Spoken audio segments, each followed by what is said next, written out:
Convidar inicialmente a professora Raquel Dias Araújo, professora da Estadual do Ceará.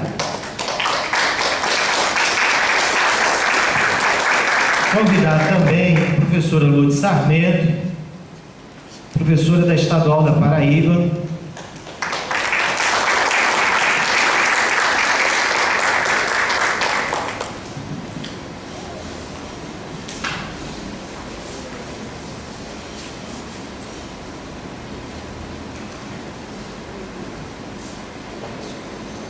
Estão todas já organizadas? Então vamos iniciar debate, eleições da diretoria executiva do Sindicato Nacional. Conforme foi apresentado o regulamento aprovado na última reunião da comissão eleitoral, nós vamos fazer perguntas. Vocês têm preferência para iniciar, senão nós fazemos um sorteio rapidamente. Mas se vocês quiserem queimar essa etapa, a gente vai junto.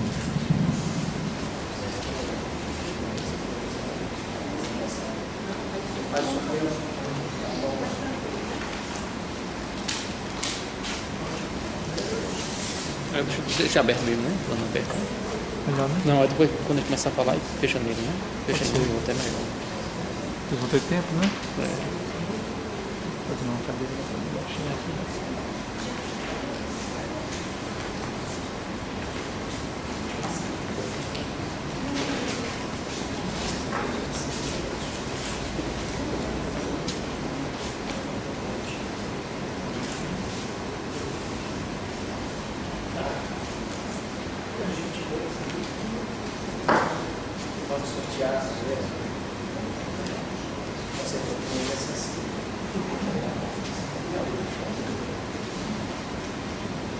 Então, chapa 1, tá?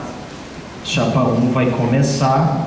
Nesse primeiro bloco, com a exposição, eu vou, para ajudar aí a organização, o raciocínio de vocês, para conclusão em tempo, vocês têm 10 minutos, faltando 2 minutos, eu aviso para que vocês possam ir concluindo e a gente não ultrapassar o previsto.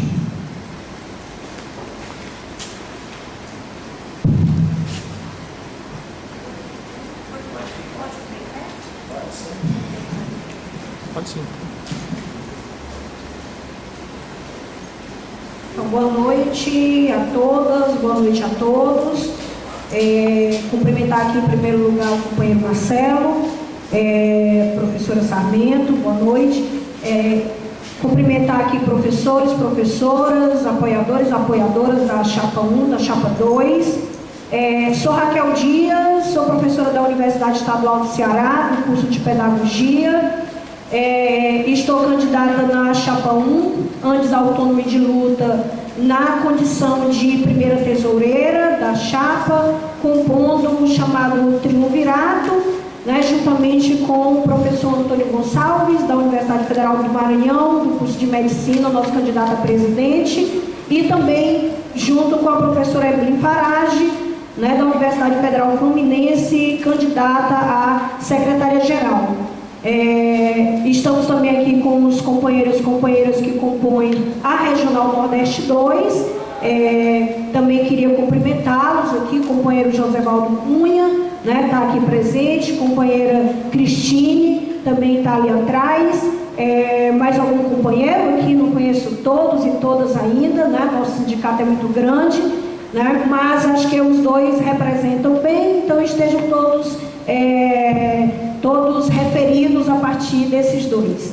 Bom, nós queremos começar, nesses 10 minutos, dizer muito rapidamente que nós apresentamos no nosso jornalzinho uma leitura que a gente faz da conjuntura nacional, ou seja, como nós estamos lendo a realidade que nós vivemos atualmente. Nós abrimos nosso manifesto avaliando que nós vivemos uma situação hoje bastante difícil no nosso país, né, que é marcado a partir de 2016 uma inflexão da luta de classes com o impeachment da ex-presidente Dilma né, a qual foi substituída pelo governo Temer, configurando na nossa avaliação um golpe parlamentar, institucional, midiático no nosso país, que abre uma situação na luta de classes, né, considerada, na nossa avaliação, uma situação regressiva do ponto de vista dos direitos sociais, das liberdades democráticas, bem como também um avanço ideológico da direita, da extrema-direita, e o crescimento das forças neofascistas e protofascistas no nosso país. Evidentemente que nós não consideramos que a história começa em 2016. Nós consideramos que a conjuntura aberta em 2016 com o golpe aprofunda e acelera um conjunto de medidas que, em alguma medida, já vinha sendo implementado pelos governos anteriores, não só os governos Dilma e governo Lula, que nós caracterizamos como governos de conciliação e de colaboração de classe pelas alianças constituídas ao longo dos 14 anos com os partidos tradicionais do nosso país e também com grupos econômicos que dirigem esse país, mas também no momento anterior, né, marcado pelos governos do PSDB, principalmente o governo Fernando Henrique Cardoso. Muito bem, então nós somos aqueles e aquelas que avaliamos que a saída de Dilma e a entrada de Temer não significa simplesmente uma mudança de 6 por meia dúzia.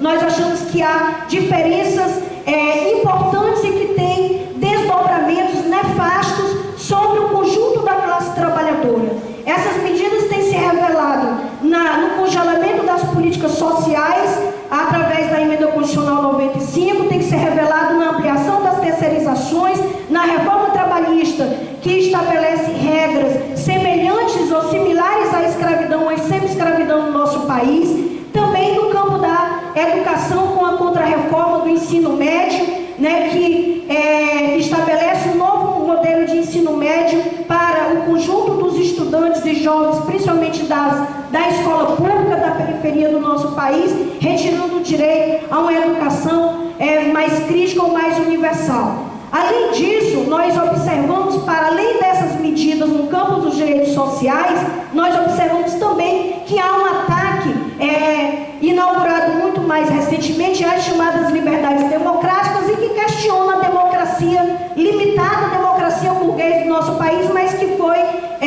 minimamente garantiu a partir da Constituição Federal de 1988 um pacto social que está sendo quebrado aí a partir do governo Temer. E essas liberdades democráticas têm como principal expressão e símbolo, evidentemente, a Lava Jato, que muda os princípios da própria democracia burguesa, como, por exemplo, a ideia de que todos são inocentes até que se prove o contrário, pela ideia de que todos são culpados e que podem ser julgados e punidos apenas com base nas convicções e não com base nas provas.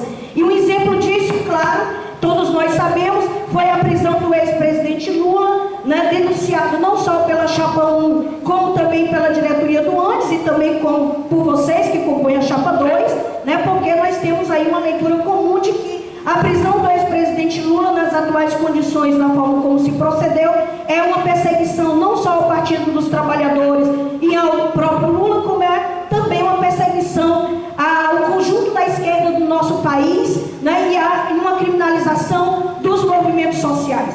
A gente observa uma escalada crescente, né, das forças de direita e extrema-direita, como eu disse agora há pouco, que se expressa no campo da educação, em particular no projeto Escola Sem Partido, que apesar de não ter sido aprovado ainda, tem sido implementado nas universidades, nas escolas, por meio da perseguição aos professores, aos intelectuais, aos acadêmicos, como também aos movimentos sociais de uma maneira geral, combinado a um aumento da violência urbana e da violência em todas as suas faces, contra as mulheres, contra os negros e negras da periferia e contra os LGBTs. Nós estamos vivendo um momento em que nós temos no país uma intervenção militar no Rio de Janeiro, uma vereadora assassinada, uma vereadora de esquerda, socialista do PSOL, assassinada juntamente com seu motorista, ou seja, deputada, que configura um assassinato político no Estado sob intervenção militar. E nós temos um ex-presidente preso. Então, isso não é qualquer coisa. Nós achamos que uma conjuntura de profundos retrocessos e que, nesse contexto, nós precisamos pensar urgentemente nas tarefas que estão colocadas para o conjunto da classe trabalhadora, para as suas organizações políticas, em especial para o ANDES, que é o sindicato que nos representa. Nesse sentido, nós achamos que, para enfrentar essa conjuntura com tantas contradições e com tantos retrocessos, é fundamental a construção de um sindicato classista, um sindicato autônomo e independente com relação ao Estado, com relação aos partidos e com relação aos governos de plantão. Nesse sentido, nós reivindicamos como Chapa 1 o legado do Antissindicato Nacional ao longo dos seus 37 anos de existência. Por isso que nós carregamos na tinta do nosso nome a palavra autonomia. Estive ontem na Universidade Federal de Pernambuco e pude ver nas paredes do auditório daquela sessão sindical 2 minutos. Um panfleto de 1986 do Andes, em que dizia: autonomia significa autonomia. Então não precisa explicar muito o que é que significa autonomia, porque a palavra por si só já revela qual é o seu conteúdo político. Mas como nós estamos numa disputa eleitoral, acho que seria necessário nesses últimos 2 minutos dizer que para nós a autonomia significa um modelo de sindicalismo que, ao longo dos últimos 14 anos e também ao longo do período chamado democrático, desde a existência do nosso sindicato, um sindicato que se manteve independente dos governos, independentemente da matiz ideológica desse governo, se ele é um governo mais progressista, menos progressista, mais conservador, menos conservador, reconhecendo evidentemente as diferenças que existem entre os diversos governos e as trações da classe burguesa, as disputas que existem entre elas. Nesse sentido, ter um sindicato que se mantém como principal forma de luta e método de luta, a ação direta, a luta, as greves, as mobilizações, o enfrentamento direto com os governos e com o Estado, é fundamental para que a gente possa sair desse momento que a gente vive agora e dar passos mais significativos, não só na luta contra os retrocessos e no que diz respeito à manutenção dos direitos conquistados, mas fundamentalmente que possa dar um passo na conquista e na ampliação dos direitos que nós já temos até o presente momento. Então, fazer unidade na luta com todas as forças políticas, movimentos sociais, centrais sindicais e todos aqueles que constituem hoje os movimentos sociais de esquerda é fundamental para que a gente possa sair da situação que a gente se encontra no atual momento. E a autonomia do sindicato frente ao governo se faz uma necessidade histórica para que a gente possa responder à altura os desafios que estão colocados para o movimento sindical brasileiro na atualidade. Agradeço a companheira Raquel. Passo imediatamente a professora Ruth Sarmento. Boa noite a todos os companheiros e companheiras, aos representantes aqui também, não só eu da Chapa 2, estão todos aqui presentes, só a pessoa da Regional 2 de Recife, mas nós gostaríamos de começar o debate situando um pouco por que surgiu essa chapa de oposição antes, depois de 14 anos. E situando por que a necessidade de renovar, não só do ponto de vista das propostas, mas principalmente do ponto de vista político. Nós entendemos, por exemplo, que o movimento Renova Andes, se apresenta como alternativa, ela tem sido construída desde 2012, principalmente durante o 35º Congresso do Andes, diante da necessidade que nós sentimos do isolamento que vive a base da sua direção sindical. Diante de que a política até então, até o momento, ela foi só, com o passar do tempo, se confirmando, ela não respondia como política satisfatória que pudesse mobilizar a base e se apoiar na base. Uma autonomia de acordo com a base, não autonomia para se sobrepor à base como vem acontecendo. Então, neste sentido, e como não houve um avanço, o movimento decidiu então chamar e formar uma chapa que nós estamos agora colocando à disposição para análise de todos os professores, 70 mil existentes na base. Então, diante disso, a nossa maior preocupação, principalmente agora, e surge exatamente a nossa chapa diante de uma conjuntura, que não é qualquer conjuntura, É uma conjuntura onde se caracteriza não só um golpe apenas pela retirada do governo do PT, mas a destruição desse governo, a destruição de toda essa coisa, de todos os movimentos, mas também o principal golpe era exatamente colocar a classe trabalhadora de joelho para garantir os lucros dos imperialistas, e este golpe passa pela todas as reformas que a gente viu acontecendo e que ainda está em curso, como a reforma da Previdência. Diante disso, dessa operação do golpe bem articulada, não só pela mídia, pelo imperialismo, tá certo? Como também, né, pela justiça e pelo parlamento, a gente assistiu o movimento sindical do Mangues totalmente paralisado diante de golpe. Por quê? Porque não reconhecia que era golpe, não acompanhou o movimento e o desenvolvimento desse golpe, que nunca acontece do dia para a noite. Ela vem crescendo e aconteceu o golpe em 2016 e a direção do Mangues não entendia que era golpe e ficou não só paralisado, mas também se negou a atuar de forma sectária junto com os movimentos sociais para que a presidenta eleita democraticamente não fosse derrubada. Isso é o significado maior do golpe. Então, diante disso e diante de toda essa situação, nós apresentamos a chapa e queremos, antes de tudo, o desafio da chapa 2 é pela reafirmação do ANDES como sindicato de representação da classe, da categoria e da base docente. Então, nesse sentido, a reafirmação do ANDES está e deve ser garantida pela base, porque a base tem se afastado, os congressos totalmente burocratizados. Nós discutimos 8 dias e não saímos com a proposta e um plano de luta para enfrentar esse governo. E como vai enfrentar um governo, como bem colocou a Raquel, é um governo de um momento desse difícil? Como vamos enfrentar esse movimento, que é pior do que o governo de colaboração do governo Lula, tá certo? Diante do golpe de um governo de direita, com a mesma política, como é que nós vamos enfrentar, para botar abaixo todas as reformas? Como vamos enfrentar a PEC 95, que tem 20 anos aí que ataca a educação? Como vamos enfrentar, tá certo, a luta contra esse golpe? Como vamos defender a autonomia da universidade, a destruição das universidades estaduais, que a gente tem assistido? Como vamos enfrentar e uma autonomia que sequer a gente tem direito de fazer um curso, como foi agora a UNB, a UFSC, várias outras universidades, e os professores estão sendo chamados para depor um estado de exceção. Com a mesma política, uma política sectária, uma política burocrática, uma política que não dialoga, uma política que não vai atrás, tá certo, de buscar uma luta com os demais companheiros que estão na luta. Agora, aconteceu o 1º de maio. Qual foi a situação? Foi o 1º de maio digamos assim, mais participativo dos últimos tempos, onde eles nem se negam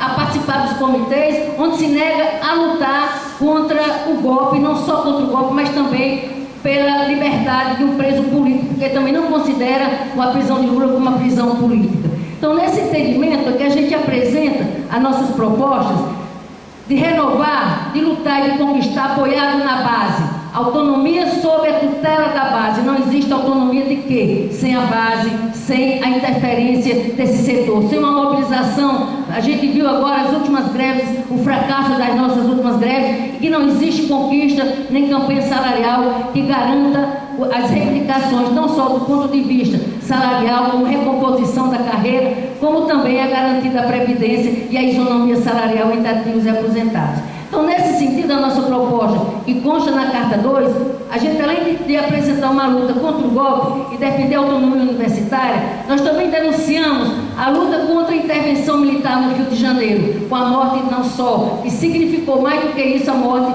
da vereadora do PSOL. Lutar para reatar o ANDES com ações unitárias, com outros movimentos sociais, sem terra, movimento de ocupação, movimento estudantil, movimento das mulheres, dos negros, todos os movimentos sociais LGBT que se colocam nesse momento, porque nós entendemos que o momento atual, uma política que não seja de unidade na ação, uma política que não seja de intervenção nesse sentido, que organize a classe trabalhadora e que os professores se apoiem na luta real dessa classe trabalhadora, nós não vamos reverter nenhum ataque, nem só da reforma trabalhista, nem só da Previdência, como os ataques, por exemplo, da retirada do dinheiro do pré-sal, que seria um fundo social para a educação. Nós não vamos reverter escola sem partido, nós não vamos reverter esse assalto essa total, tá certo, afronta que a retirada e a diminuição do dinheiro para as universidades públicas, da educação e da cultura.